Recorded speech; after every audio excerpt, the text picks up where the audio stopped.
बहुत बढ़िया।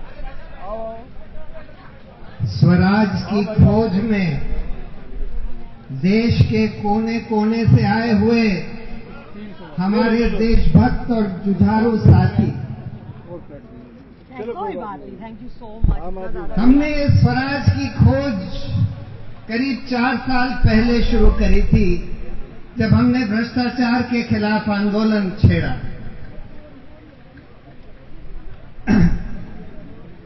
हमारा ये मानना था कि देश में अगर पारदर्शिता सरकार में और पार्टियों में, अगर पारदर्शिता, अगर जवाबदेही, अगर स्वराज और अगर आंतरिक लोकतंत्र और सही मायने में लोकतंत्र स्वराज के रूप में लोकतंत्र कायम हो सके, तो इस देश को सिर्फ भ्रष्टाचार से ही मुक्त नहीं किया जा सकता, बल्कि बहुत सारी खामियों से मुक्त किया जा सकता है और सचमुच एक सुनहरा देश बनाया जा सकता है।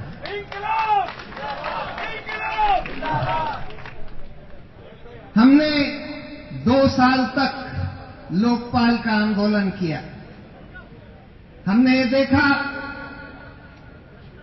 कि ये पॉलिटिकल पार्टियां और सरकार जनता की बात नहीं मान रही थी।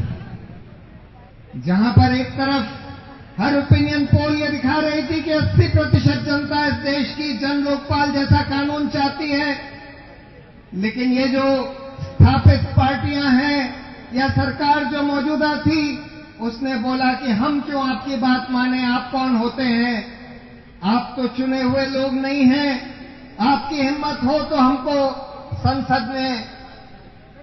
हमको चुनाव में हराकर संसद में आकर दिखाइए, तब आप बात करिएगा। उस समय हमको तय करना पड़ा कि अच्छा, इनको ये घमंड है मौजूदा पार्टियों को, और हमको ये चुनौती स्वीकार करनी पड़ेगी। उस समय अन्ना ने बोला कि चुनावी लोकतंत्र, पॉलिटिकल पार्टियां कीचड़ होती हैं और तुम लोग इसमें जाओगे तो तुम लोग भी कीचड़ हो जाओगे।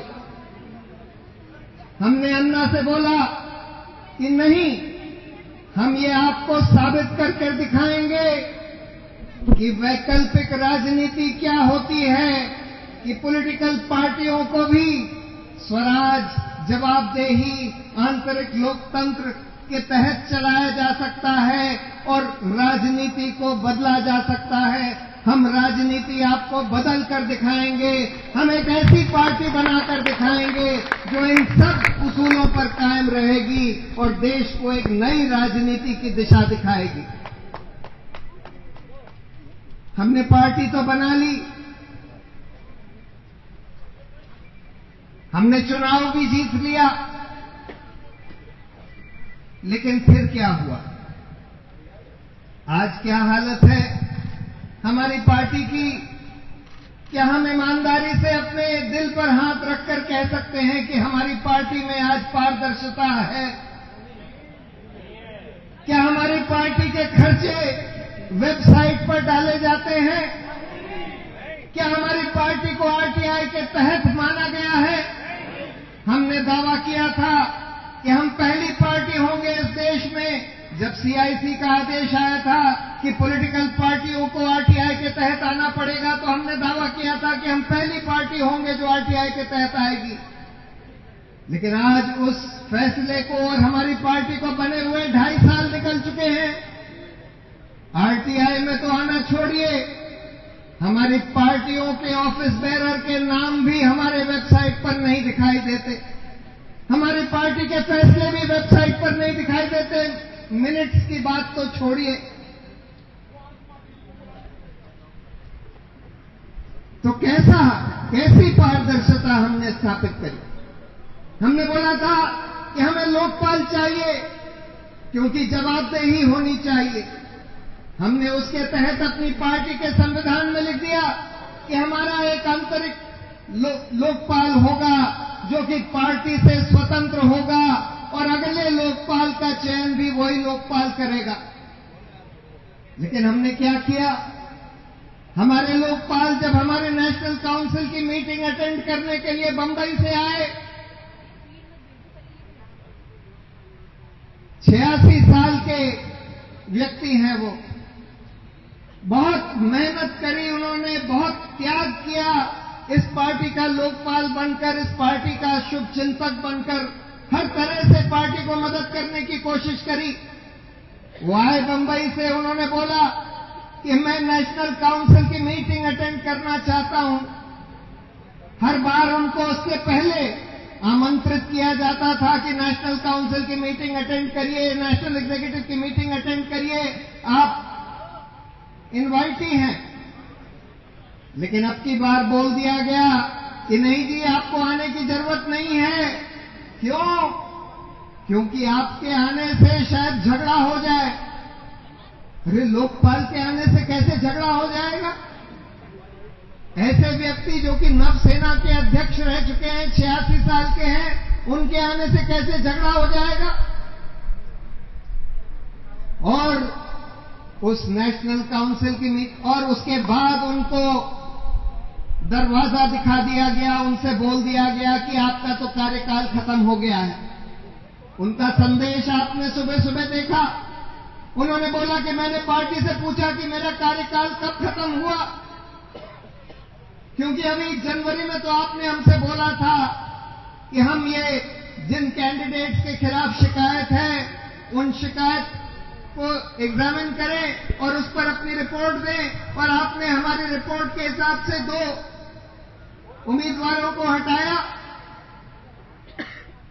लेकिन कुछ नहीं बताया गया कि कैसे उनका कार्यकाल खत्म कर दिया गया और उनको दरवाजा दिखा दिया गया। और उसके बाद पार्टी ने अपने आप 3 लोकपाल की घोषणा कर दी, जबकि संविधान में लिखा है कि जो पुराने लोकपाल हैं वो नए लोकपाल का चयन करेंगे, जिससे लोकपाल पार्टी से स्वतंत्र हो सके। तो ये हमारे जवाबदेही की बात है। हम लोगों ने ये मांग करी थी कि हर राज्य में लोकपाल बनना चाहिए, संविधान में लिखा है, और लोकपाल राष्ट्रीय लोकपाल की सहमति से बनाया जाना चाहिए। लेकिन पार्टी के नेतृत्व ने बोला कि नहीं, हम खुद बनाएंगे, लोकपाल से पूछने की कोई जरूरत नहीं है। ये हुई जवाबदेही की बात। आंतरिक लोकतंत्र हमने बोला था, और स्वराज, हमने ये दावा किया था कि हमारी पार्टी वॉलंटियर्स की ओपिनियन लेकर, वॉलंटियर्स की वोट लेकर चलाई जाएगी। हम ये मांग कर रहे थे कि देश के भी अहम फैसले सिर्फ चुने हुए नेता ना ले सकें, बल्कि देश की आम जनता ले सके। जब ये जन लोकपाल का डिबेट छिड़ा था, इसका क्या मतलब था? इसका मतलब था कि हम अपनी पार्टी में भी जो अहम फैसले हैं वो हमारे वॉलंटियर्स या मेंबर्स की राय लेकर उसके बाद तय करेंगे, उनकी राय के हिसाब से तय करेंगे, उनकी वोट के हिसाब से तय करेंगे। लेकिन उसको तो छोड़िए, स्वराज का मतलब था कि जो राज्य का मुद्दा है तो राज्य में ही तय किया जाएगा। इसका मतलब था कि अगर राज्य में चुनाव होने हैं तो वहां राज्य की इकाइयों को तय करने का अधिकार होगा। लेकिन वो तो छोड़िए, आज फैसला ये किया गया है कि पार्टी के सिर्फ राष्ट्रीय स्तर पर नहीं बल्कि सिर्फ पीएसी इसका फैसला लेगी। इसका मतलब ये है कि सिर्फ संयोजक अकेले इसका फैसला लेंगे कि देश के किसी कोने में चुनाव हो कि ना हो। हमने और पार्टी में आंतरिक लोकतंत्र का ये हाल हो गया कि जहां पर जो पार्टी को अपने उसूलों से बिछड़ जाने की बात करने लगे, उनको बोला गया कि तुरंत इनको पार्टी से निकाल देना चाहिए, इनको राष्ट्रीय पीएसी से निकाल देना चाहिए, इनको राष्ट्रीय कार्यकारिणी से निकाल देना चाहिए। और आज हमने सुना है कि ये संवाद ऑर्गेनाइज करने के लिए हमको शायद पार्टी से भी निकाल दिया गया है। यानी यानी कि पार्टी में कोई संवाद भी नहीं हो सकता कि भाई पार्टी अपने उसूलों से बिछड़ गई या नहीं, इसको ठीक करने के लिए क्या किया जाना चाहिए, उस पर कोई संवाद भी नहीं हो सकता। ऊपर से एक आदमी आदेश देगा कि जिसने भी आवाज उठाई उसको पार्टी से बाहर निकाल दिया जाएगा। लोग हमसे कह रहे हैं, बहुत सारे लोग ये कहते हैं कि पार्टी को एक साथ मिलकर काम करना चाहिए। हमने ये भरपूर कोशिश करी कि पार्टी साथ मिलकर काम करे, लेकिन अपने उसूलों से तो ना बिछड़े, इस पर तो कम से कम चर्चा होनी चाहिए। लेकिन जब जब चर्चा की मांग करी गई तो उसको ये बोला गया कि ये लोग देशद्रोही हैं, ये लोग छुरा भोंक रहे हैं। क्या इस तरह से कोई पार्टी चल सकती है? ऐसी पार्टी जो कि इतने आदर्शवादी लोगों ने इतनी मेहनत से इस देश की राजनीति को बदलने के लिए बनाई थी। तो इसलिए साथियों, इसी वजह से यह संवाद आज ऑर्गेनाइज किया गया है कि आज हम मिलजुल कर ये फैसला कर सकें, इस पर चर्चा कर सकें कि जिन उसूलों से के आधार पर ये पार्टी बनी थी, इसको आगे बढ़ाने के लिए क्या किया जा सकता है। कुछ लोग ये कहते हैं कि हमको आम आदमी पार्टी अरविंद केजरीवाल और उसके चौकड़ी की नहीं है। जो आज इस पार्टी के ऊपर काबिज हैं, ये उन लोगों ने सिर्फ पार्टी नहीं बनाई थी। हाँ, ये जरूर है कि अरविंद ने इस पर बहुत मेहनत करी थी और लोगों ने भी बहुत मेहनत करी थी, लाखों लोगों ने मेहनत करके ये पार्टी खड़ी करी थी। वो लोग ये मानते हैं कि हमको कोशिश करनी चाहिए कि इस पार्टी की लड़ाई कोर्ट में, इलेक्शन कमीशन के सामने लड़ी जाए और इन लोगों के हाथ से इस पार्टी को मुक्त किया जाए, जो लोग आज ये मानने लगे हैं। लेकिन दोस्तों, मैं ये भी बताना चाहता हूं आपको, ये भावना तो ठीक है, गुस्सा जरूर आता है कि हमारी पार्टी को जो हम लोगों ने सबने मिलकर बनाया, उसको कुछ लोगों ने उसके ऊपर कब्जा कर लिया है। लेकिन सवाल ये है कि आज कब्जा तो उनके हाथ में है, और कब्जा अगर हम छुटाने की कोशिश करेंगे तो हमको कोर्ट में, हमको इलेक्शन कमीशन में एक लंबी और बहुत ही, जिसको कहते हैं कि मैसी लड़ाई लड़नी पड़ेगी। और सवाल ये उठता है कि क्या हमारे लिए, हमें अपना समय, अपनी ऊर्जा उस लड़ाई में लगाने की जरूरत है कि नहीं। क्योंकि पार्टी क्या होती है? पार्टी में 4 चीजें होती हैं: नाम, सिंबल, कुछ एसेट्स, और मेन जो पार्टी का जो कोष होता है वो पार्टी के कार्यकर्ता।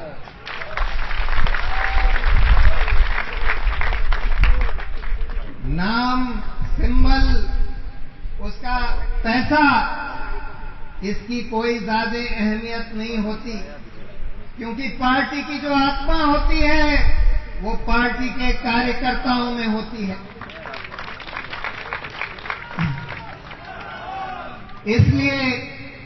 इसलिए ये सवाल उठता है कि क्या हम इस नाम, इस सिंबल और कुछ पैसों के लिए ये लड़ाई कोर्ट में, इलेक्शन कमीशन में लड़ें कि ना लड़ें। तो इसलिए आज चुनौती क्या है? चुनौती ये है कि ये जो सपना हमने देखा था, हम सब ने मिलकर, स्वराज का, भ्रष्टाचार मुक्त भारत का, आंतरिक लोकतंत्र का और जवाबदेही का, पारदर्शिता का, इस सपने को कैसे साकार किया जाए। मेरी अपनी राय ये है कि आज के, मैं तो कोई निराश नहीं हूं, कि हमने जो पार्टी बनाई उस पर कब्जा कुछ गलत लोगों ने कर लिया, ठीक है कर लिया, लेकिन इससे हमको कोई निराशा नहीं होनी चाहिए। हमने बहुत कुछ पाया, बहुत कुछ सीखा, पिछले 4 साल में बहुत कुछ सीखा। और सबसे बड़ी जो उपलब्धि हुई पिछले 4 साल में वो ये हुई कि इतने सारे देशभक्त लोग देश के कोने कोने में अपने घर से उठकर खड़े हो गए कि हम देश को बदलना चाहते हैं, हम देश की व्यवस्था बदलना चाहते हैं, हम देश में एक वैकल्पिक राजनीति कायम करना चाहते हैं।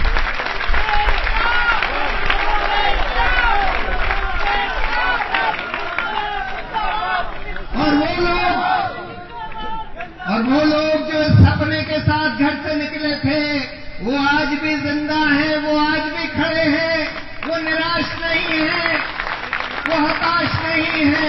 निराश जरूर है अरविंद और उसकी चौकड़ी से, लेकिन हताश नहीं है। इस पूरे मुहिम को जिंदा रखने के लिए तैयार है और पूरा देश इस मुहिम को जिंदा रखने के लिए तैयार है।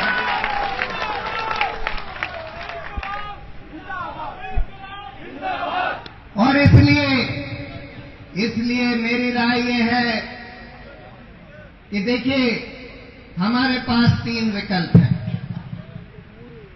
हम इस पार्टी को इस चौकड़ी के कब्जे से छुटाने की कोशिश करें, पहला विकल्प। दूसरा विकल्प कि हम कोई नई पार्टी बनाएं, और तीसरा विकल्प, रुकिए, और तीसरा विकल्प देखिए, जो हमने मिस्टेक अब की बार करी है वो फिर से नहीं दोहरानी है हमको। ये क्यों हुआ कि ऐसे लोगों के कब्जे में पार्टी आ गई जिनको स्वराज, जिनको पारदर्शिता, जो उसकी बात जरूर करते थे लेकिन उनके दिल में उसमें कोई अंतर्विश्वास नहीं था कि स्वराज हो, पारदर्शिता हो, आंतरिक लोकतंत्र हो, जवाबदेही हो, उसका कोई विश्वास नहीं था, बात करते थे। तो इसलिए अब की बार हमको ये मिस्टेक करने की जरूरत नहीं है, और इसलिए अब की बार ये जरूरी है कि हम जो भी संगठन बनाएं और अगर कोई पार्टी बनाएं तो उसके पहले ये हमको जाहिर करना पड़ेगा कि हम उस संगठन में पार्टी बनाने के पहले, चुनाव लड़ने के पहले हमको ये दिखाना पड़ेगा कि हम में ये काबिलियत है, हम ये करके दिखा सकते हैं कि एक संगठन कैसे बिल्कुल पारदर्शी तरीके से, स्वराज के माध्यम से, बिल्कुल आंतरिक लोकतंत्र के हिसाब से चल सकती है। और इसलिए मेरी निजी राय ये है, देखिए, इस देश में हम तो देश की व्यवस्था को बदलने के लिए निकले थे। इस देश की व्यवस्था में बहुत सारी प्रॉब्लम्स हैं। आज सांप्रदायिकता, बहुत भारी तरह से सांप्रदायिकता हमारे सामने खड़ी है, जो कि इस देश को खाए जा रही है, इस देश में लोगों को आपस में लड़वा रही है, और ये जो हमारी सरकार है वो इसको फैला रही है। दूसरी प्रॉब्लम है, आज किसानों की बहुत बड़ी समस्या है, किसानों की बहुत बड़ी समस्या है, पर्यावरण की बहुत बड़ी समस्या है, इस देश के डेवलपमेंट के मॉडल की, जिस पर कि हम लोगों को स्वराज के माध्यम से पूरे देश में सारे अपने कार्यकर्ताओं के थ्रू एक संवाद, एक पूरा डिस्कशन, डिबेट छेड़ना चाहिए, और जिसके आधार पर उसके सॉल्यूशंस हम लोगों को खुद ढूंढने चाहिए, और उन सॉल्यूशंस के ऊपर हमको अभियान चलाने चाहिए, आंदोलन चलाने चाहिए, पूरी मुहिम छेड़नी चाहिए। और उस संगठन में हम ये जिस दिन हम ये दिखा सकें कि हमारा संगठन ऐसा हो गया है जो उन्हीं आदर्शों पर कायम है जिन आदर्शों को लेकर हम चले थे, उस दिन जब हमको लगे कि हमने वो कर लिया है, उस दिन हम उसको पॉलिटिकल पार्टी बना सकते हैं। लेकिन जब तक हम ये सब करके नहीं दिखा देते, अगर आज हम तुरंत एक नई पॉलिटिकल पार्टी बनाने की घोषणा कर देते हैं तो उसमें फिर से वही खतरे हैं जो हमारी आम आदमी पार्टी में आज दिखाई दे रहे हैं। आप अब कर दो। लेकिन जो ऊर्जा मैं आज देख रहा हूं यहाँ पर, जिस तरह से पूरे देश के कोने कोने से लोग इस मुहिम के साथ बिल्कुल त्याग की भावना के साथ, देशभक्ति की भावना के साथ आज यहाँ पर आए हुए हैं, मुझे पूरी उम्मीद है कि जिन सपनों के साथ हमने आम आदमी पार्टी का गठन किया था वो सपना जरूर साकार होगा। मुझे पूरी उम्मीद है कि एक दिन आएगा जब कमाने वाला खाएगा, लूटने वाला जाएगा और नया जमाना आएगा। जय हिंद, जय भारत।